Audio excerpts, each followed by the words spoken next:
C'est joli ça.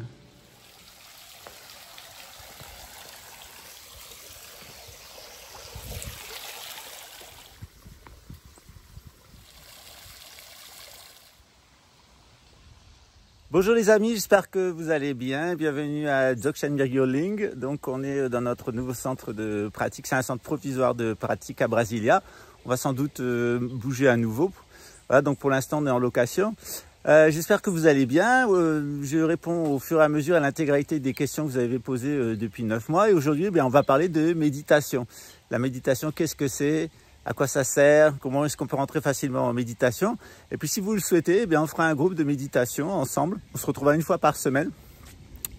Petit à petit, je vous fais rentrer dans les pratiques au quotidien du temple, les 2 pratiques journalières. Et puis, il y a des pratiques de méditation. Donc, pour avoir un groupe cohérent, c'est bien de méditer ensemble.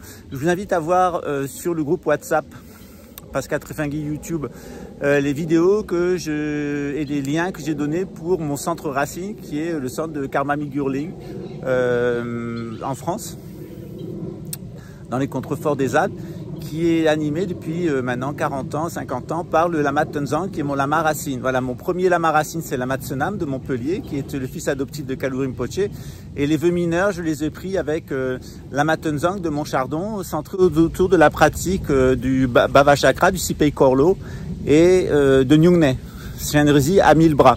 Ensuite, ça c'était dans la lignée Kagyu. J'ai aussi eu des aventures dans la lignée Nigma, des anciens. Et ensuite, j'ai pris les vœux majeurs avec Lama Jigme Chögyam Nyamdel à Luxembourg, qui était directement venu chez moi de l'université de Larong au Tibet en Chine. Voilà, donc on se retrouve dans quelques secondes pour de la méditation. Alors, qu'est-ce que c'est méditer? Comme son nom l'indique, méditare, c'est être au centre. Donc, quand on médite, on décide tout simplement de se mettre au centre de l'univers et de se mettre au centre de soi-même. En règle générale, on n'est pas au centre de l'univers. Notre mental, il vagabonde dans l'univers tout entier. On peut être à des milliards d'années-lumière. Et notre conscience, donc, elle voyage. Donc, on est complètement décorporé. On agit mécaniquement. Quand on est en voiture, on peut avoir une discussion, écouter la radio et conduire. On vit d'une façon complètement automatique. La méditation, elle est basée sur la magnétoréception. C'est-à-dire qu'on va ressentir absolument tous les champs électromagnétiques qui sont autour de nous et on va les ramener dans notre cœur. Donc la méditation, c'est redevenir au centre. Le centre de notre être, ce n'est pas notre mental qui vagabonde, c'est notre cœur. Donc c'est un retour au centre. En règle générale, pour les débutants, je vous fais faire l'exercice des fous. Pourquoi? Parce que quand vous allez commencer à méditer, votre ego, il veut méditer. Et au bout de 5 minutes, votre mental, il va fuir la situation parce que ça lui est pas très profitable et vous allez ou vous endormir, ou vagabonder, ou vous lasser. Alors l'exercice des fous, c'est un exercice de Bhagwan Rajneesh, Osho. Il s'appelait Osho à la fin de sa vie. C'est un enseignant spirituel que j'aime beaucoup de l'Inde, qui a beaucoup marqué la conscience des thérapeutes américains et la conscience mondiale. Un grand personnage, un être réalisé. Et Osho a inventé l'exercice des fous, c'est-à-dire que pendant 20 minutes, vous allez faire tout ce qui vous passe par la tête, sauf frapper les gens qui sont autour de vous. C'est la seule limite. Par exemple, une fois, je me suis amusé à faire le raciste, dire « ouais, c'est... » parce qu'il y avait quelqu'un de couleur qui m'énervait. J'ai été filmé, la vidéo a été produite en justice pour me faire passer par un raciste pour le pédophile psychopathe de service. C'est pas grave, ça se retournera contre lui, tout se paye un jour. C'est la loi d'affinité, d'enregistrement, d'affinité, de choc en retour. C'est pas très grave. Donc cet exercice des fous, il nous permet, évitez de vous faire filmer par des gens mal intentionnés, cet exercice des fous, il vous permet de vraiment sortir tout ce qu'il y a dans votre mental. Par exemple, un courtier en bourse dit « Allô, achetez, achetez, vendez, achetez, achetez », etc. Vous pouvez téléphoner, etc. Faire tout ce que vous voulez pendant 20 minutes. Vous allez avoir un comportement de cinglé. Puis on tape dans les mains. Et puis là, vous allez rester dans la position que vous étiez. En règle générale, il vaut mieux se laisser tomber sur le sol. Et pendant 20 minutes, vous allez voir que tout ce que vous avez fait, votre mental va continuer à tourner à l'intérieur de vous. Et au bout de 40 minutes, vous êtes prêt pour 20 minutes de méditation. Donc c'est 3 fois 20 minutes, 60 minutes. Et là, vous êtes vraiment en état de méditation. Si vous rentrez en sens inverse de l'exercice des fous, au début, vous allez arriver à avoir de la méditation. Et puis ça va tourner à l'intérieur de vous. Et à la fin, vous allez devenir complètement cinglé. Donc la méditation, notamment la méditation du bouddhisme tibétain, la méditation vipassana, c'est une méditation qui a pour objectif de nous ramener dans le cœur et d'apaiser notre mental et de retrouver notre être fondamental. Alors, je vous donnerai un cours en cours d'année. Je ferai on va augmenter les séances spirituelles et les séances de méditation pour être un groupe plus cohérent d'un point de vue spirituel. On va passer des très grandes épreuves en France et dans le monde. Donc, il faut maintenant se recentrer sur la spiritualité. Au niveau prophétique, tout est annoncé. Vous êtes maintenant prêts à affronter tout ce qui va se passer, vous le savez. Et maintenant, l'essentiel, c'est de trouver les pratiques méditatives, les pratiques de connexion à votre être profond, au divin, votre Bouddha intérieur, votre Christ intérieur, qui vont vous permettre de passer la situation, qui vont vous donner toutes sortes d'informations dont vous avez besoin. Très rapidement, je vais vous dire ce qui est arrivé à des personnes dont on m'a avisé de l'histoire aux États-Unis. Ils étaient à Los Angeles et ça a brûlé derrière chez eux toutes les maisons. Toutes les maisons ont brûlé, il y avait un incendie.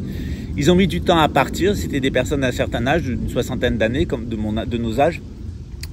Et le monsieur s'est dit, bon, de toute façon, on va mourir, autant mourir dans le calme, on a mis trop de temps à partir, tout est en feu, la voiture démarrait pas. Et donc, ils avaient une énorme statue de Bouddha, ils se sont mis à méditer pour attendre patiemment la mort. Et il y a une voix à l'intérieur du monsieur qui lui a dit, va à la piscine, sors ton groupe pompe il avait un groupe de pompes qui fonctionnait avec du pétrole.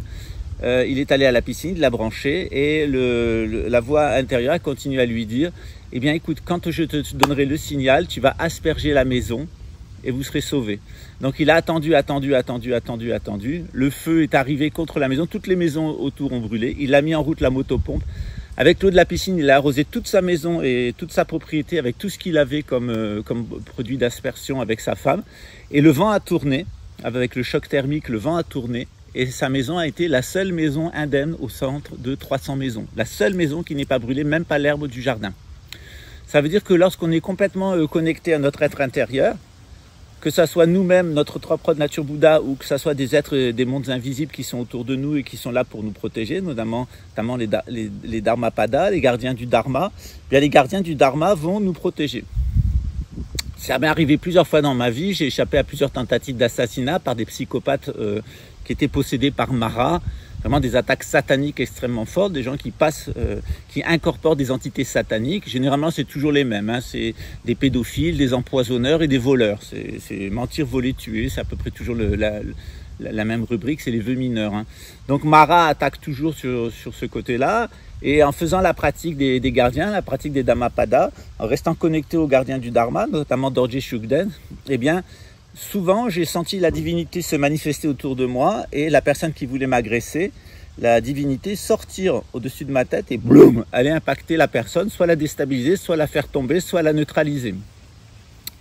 C'est toujours dangereux d'attaquer le Dharma et d'attaquer les gardiens du Dharma et les transmetteurs du Dharma. Ça ne veut pas dire que je suis saint, ça ne veut pas dire que je suis parfait, mais ça veut dire aussi que j'ai mon rôle et je tiens mon rôle et je dois être respecté dans le rôle qui est le mien, surtout quand on a mangé à ma table, surtout quand on a reçu mon aide et surtout quand eh bien, j'ai pu débloquer des situations familiales. Je pense qu'après, j'estime mériter un minimum de respect. Ce qui n'est pas toujours le cas chez les psychopathes de service, surtout quand ils sont liés à la République des infâmes. Cette République, elle va bientôt tomber. Vous savez que maintenant, on rentre dans la prophétie de France à partir du mois de novembre. Tout va s'écrouler en France. 40 millions de Français vont disparaître. Le pays va être ravagé par l'eau, par le feu, par l'air, par la terre, tremblement de terre, incendie, phénomènes climatiques, inondations. Le karma républicain va être entièrement payé et le pays va être entièrement nettoyé. Pour que vous puissiez survivre comme à cet incendie aux États-Unis, il faut que vous rentriez, ou en tout cas ce que je vous propose, c'est de rentrer dans les pratiques de méditation et de rentrer dans les pratiques spirituelles. Vous pouvez le faire en tant que bouddhiste, vous pouvez le faire en tant que chrétien. De plus en plus, d'ailleurs, je vais expliquer le même enseignement dans les deux traditions. Voilà, j'espère que vous allez bien. Donc pour la pratique de méditation, bien pourquoi pas faire l'exercice des fous. Sinon, si vous êtes habitué à méditer, tout simplement retrouver un lieu calme avec une bonne énergie, éteignez les téléphones, éteignez le Wi-Fi. Essayez de trouver un endroit dans la nature, un lieu de pouvoir dans la nature. Et puis vous allez revenir tout simplement à l'intérieur du cœur. Et puis le meilleur moyen, c'est de ramener notre conscience dans le cœur et de réaligner notre respiration. Soha. Soha. Amenez votre conscience dans votre cœur. Amenez votre mental sur le troisième œil. Donc la conscience descend dans le cœur complètement. Votre être, votre centre devient votre cœur. Et votre conscience, elle est dans le troisième œil. Et vous allez observer votre respiration. C'est une activité tripartite. En voiture, on peut conduire ben on va conduire notre corps en étant dans le cœur. On peut écouter sa femme ou son mari qui est à côté. On va donc amener la conscience ici dans le troisième œil. Et puis on va aussi écouter de la musique. Et la meilleure musique à écouter, eh bien, c'est la musique des sphères. Et bien pour ça, tout comme on écoute la radio, eh bien, on va ramener notre conscience dans cette radio qui est notre respiration, qui fait so, je suis cela. Et petit à petit, vous allez vous immerger dans une impression de bleu, de conscience de bleu. Tout est bleu. Et vous allez avoir la perle bleue ou l'être bleu qui vont se manifester. On rentre dans les processus de Bardo. Voilà, on reprendra tout ça dans le détail dans le cours de méditation. C'était pour vous donner un petit bonjour et un petit aperçu aujourd'hui. Un des aspects les plus importants de la méditation, c'est le lieu propice. Évidemment, qu'on soit dans une grande maison à la campagne ou qu'on soit dans un tout petit appartement en ville, on a la possibilité de nous construire un lieu propice. Quand on est aidé par l'environnement, il est clair que la méditation est plus facile. Quand l'environnement est hostile, la méditation est plus difficile. C'est pour ça qu'il est important de faire des retraites de méditation annuelles. Au mois d'août, ici, à Brasilia, on organisera une retraite de méditation annuelle de 10 jours. Donc, il y aura des pratiques intensives de 5 heures du matin jusqu'à minuit, environ tous les jours, avec des enseignements, mais aussi des pratiques le matin et le soir, et environ 3 heures de méditation. Le dernier jour, c'est 24 heures de chant intensif, où le même mantra va être répété pendant 24 heures. Ça crée une imprégnation qui est extrêmement forte.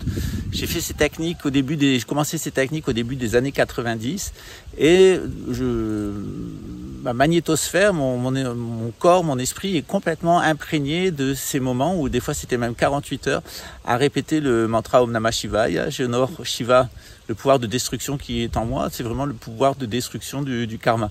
Donc n'hésitez pas à nous visiter ici. Maintenant, les choses sont rentrées dans l'ordre. Les attaques sataniques dont on a fait l'objet, elles sont normales, elles font partie du dharma. Vous savez que ça va se nettoyer en France très profondément. Ici, au Brésil, on va être plus à l'abri. Si vous voulez venir ici en voyage, si vous voulez venir habiter ici, c'est toujours possible. Le Brésil, c'est une terre de migration. Mais ça se mérite. C'est-à-dire qu'ici, au début, il y a toujours 3 phases. Dans la première phase, c'est une phase d'enthousiasme. On est porté par l'énergie, les problèmes se résolvent, tout s'aligne. Hein, ça nous porte spirituellement. Ensuite, la deuxième phase, c'est une phase où on est confronté à soi-même. C'est toujours très difficile, la phase de confrontation à soi-même. C'est la phase de destruction. Donc, c'est la phase de séduction au début. Ensuite, il y a la phase de destruction. On est confronté à son ego. La plupart des gens ne supportent pas et deviennent complètement diaboliques. C'est environ un tiers des gens. Et puis ensuite, il y a une troisième phase, qui est une phase de reconstruction, où vous allez vous reconstruire sur des bases plus saines.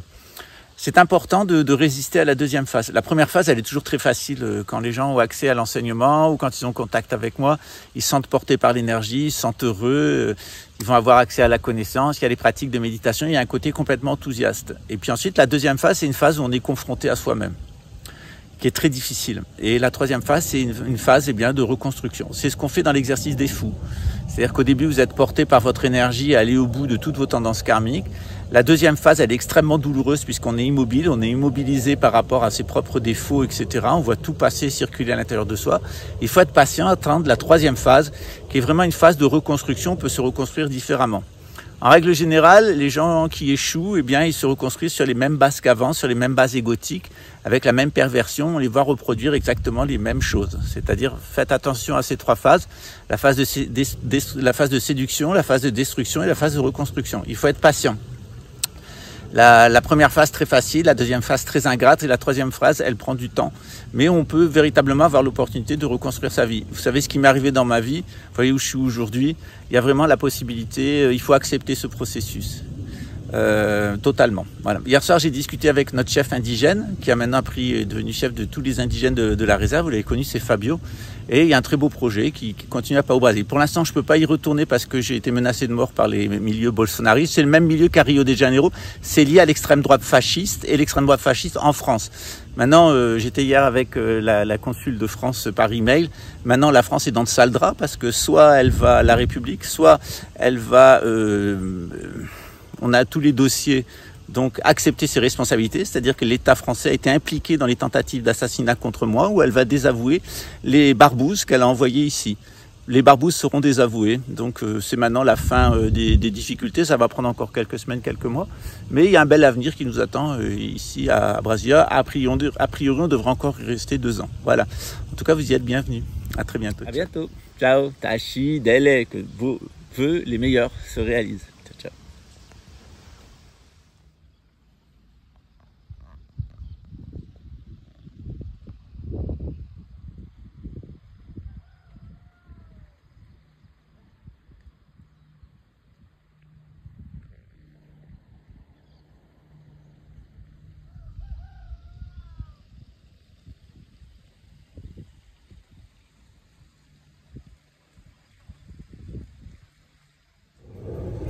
La sagesse du jour, c'est est-ce que vous êtes des facilitateurs ou est-ce que vous êtes des empêcheurs?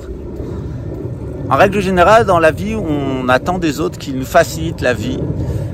C'est légitime, moi j'essaye de faciliter au mieux la vie de tout le monde. Et il y a certaines personnes qui veulent être des obstacles pour les autres, qui veulent être des empêcheurs.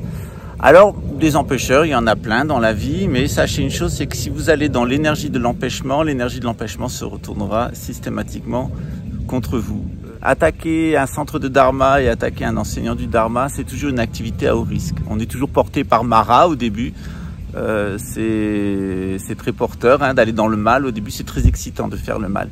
Et puis à la fin, on le paye. Voilà. Et c'est à ça que je vous invite à méditer aujourd'hui. C'est est-ce que vous êtes des facilitateurs ou est-ce que vous êtes des empêcheurs?